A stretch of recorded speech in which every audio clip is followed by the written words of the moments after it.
Akhraj Ibnu Munzir an Ikrimata fi qoulihi ta'ala.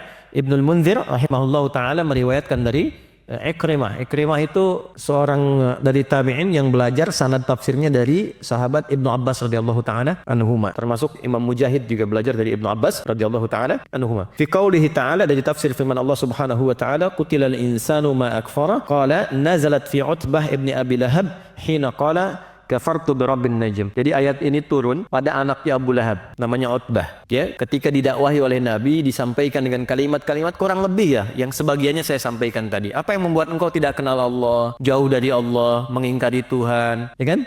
Padahal Allah sudah kasih engkau kehormatan, kedudukan, harta benda, kekayaan dan sebagainya. Maka keluar dari kalimatnya kafartu birabbin najmi. Ya, aku kufur, aku ingkar, aku mengingkari itu dengan Tuhan yang engkau sebut dengan Tuhan yang menguasai alam semesta, mengatur bintang dan sebagainya. Karena ada turun juga surat An-Najm, wan najmi idza hawa. Maka dia katakan kafartu birabbin najmi. Maka turunlah kemudian ayat ke-17 ini untuk merespon. Qutilal insanu ma akfarah. Celaka manusia seperti ini. Ya, kenapa menggunakan kata kutila coba? Ini dalamnya. Kutila ini bentuk yang tajam pada kata wafat. Di Quran itu ada tuwfiya, ada mata, ada kutila. Tuwfiya artinya wafat. Sudah jadi bahasa kita. Wafat, tawaffa, dari kata tawaffa. Wafat, tawaffa ya tawaffa.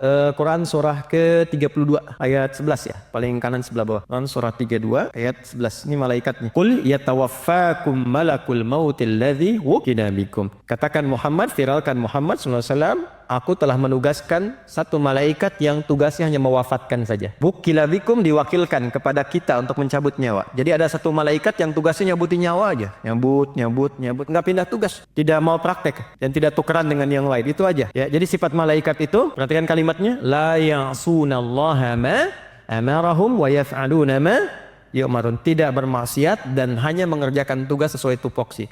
Ada malaikat yang diciptanya sujud aja, nggak pernah bangun, sujud aja. Ada malaikat tasbih aja, tasbih. Bosan tasbih, ya Allah istighfar dong. Enggak, tasbih aja, tasbih terus itu. Itu aja. Malaikat begitu. Jadi yang sifatnya ruku terus, yang sifatnya tawaf aja terus. Ya, nggak berhenti, begitu aja. Itu malaikat. Ya, beda dengan kita, lain. Nah, di sini ada yang ditugaskan mewafatkan. Wafat itu dari bahasa Arab.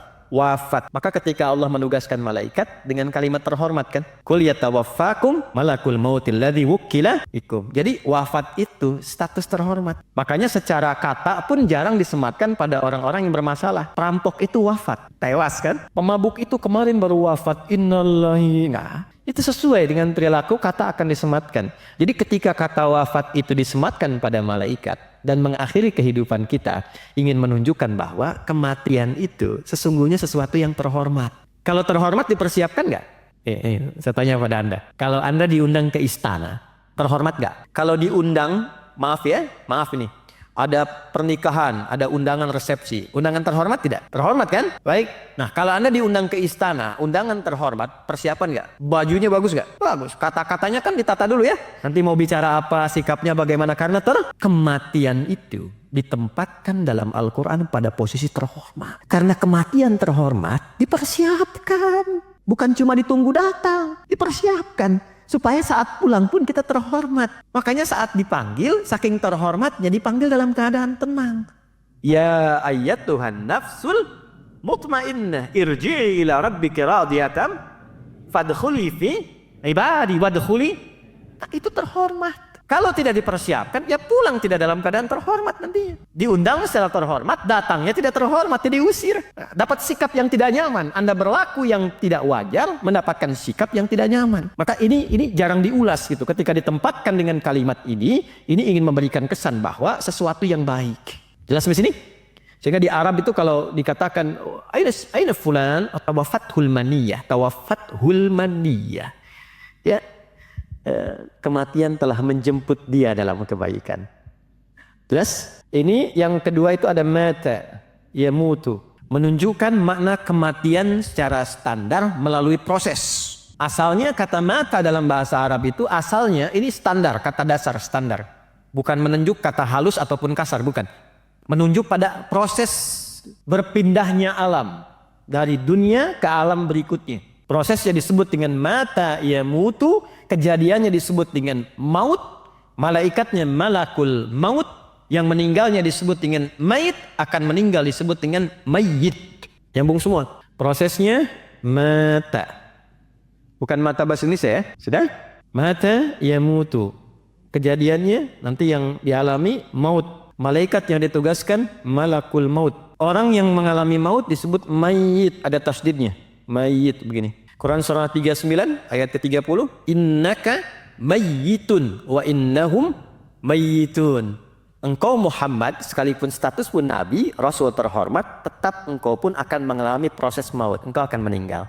Wa innahum mayyitun, dan selainmu juga sama, ya, yang bukan Nabi, bukan Rasul, mereka pun meninggal juga. Jadi kita semua yang hidup statusnya sama. CM, calon meninggal, ya. Ini ada tasdidnya. Kalau masih tasdid, masih calon, masih kandidat, ya. Nah ini masih hidup, ada tasdidnya, lafaznya. Kalau sudah meninggal, dicabut ini, ya, kalau di ilmu bahasa itu lebih dalam lagi. Tasdidnya dicabut, jadi sukun. Ya, ini bukan otak-atik ya, ini ada ilmunya. Nah, makanya ngajinya pakai tasdid yang benar, ngaji di TikTok nih. Tak-taka yutaktiku TikTokan, ya. Dah sini. Nah, ini kalau nanti tasdidnya diambil, meninggal, maka tersisanya sukun, mayitun. Kalau mayit sudah meninggal. Kalau beliau meninggal, mayyit. Ini yang mau saya cerita tentang kedalaman.